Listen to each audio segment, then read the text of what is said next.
Hi students, this is Suchadata teaching economics to class 11 and here I am with the fourth chapter of statistics and the name of the chapter is presentation of data. In the previous chapters, you've learnt about the collection of data and the organization of data. That is, the various sources through which we collect data, and when the data is collected, the raw data is made fit for further use by organizing them. And I have already told you about the methods of organizing the data. Now here comes the next step of presentation of data. When the data has taken the shape of an organized form, it has to be presented in such a manner that it becomes very easy even for a layman to understand what the data is trying to depict. Now for the presentation of data, there are three modes which we follow, and those are the textual representation, the tabular representation and the diagrammatic representation. The first of its kind is the textual representation, and in this kind the thing is that the description is done, or the textual description is done within the text. It is not outside. There is a text wherein you also give in the text form the description of the data. This generally is suitable only for small datas. For example, if you want to tell about a strike which happened, for example, the shoe industry strike in Delhi, you could be telling about the number of units which were closed for the day. It could be that out of the 200 production units, 20 were closed or open for the day. So when the data is small, that is the time the textual representation is the best form of data for the presentation. So we have already done the first form. Let me pick up the second one, that is the tabular form of presentation.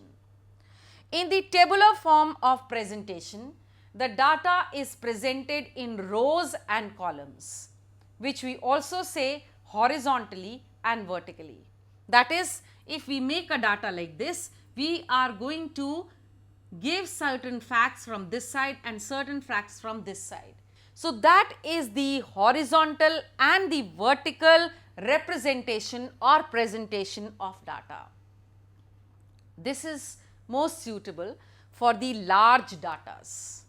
And this form of presentation, which we call as the tabular form, is further divided into four forms, and those four forms are the qualitative presentation, the quantitative presentation, the temporal presentation and the spatial presentation. When I talk of the qualitative presentation, this is the data which indicates or tells about the quality. It could be about the nationality of a person. So here the quality is presented in the qualitative form of data. Next is the quantitative form of data. All those characteristics which can be put in numbers in quantity, for example, the age of a person or the income of a person, height of a person, all this will be presented in the quantitative form of tabular presentation. The third form of tabular presentation is the temporal data, that is, which is time based.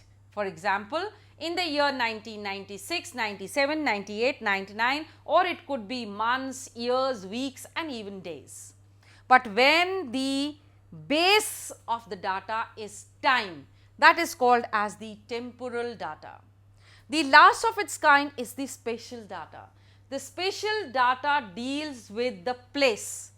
Now for here I will say, if I want to talk about the cars, then the Maruti make is made at Gurgaon.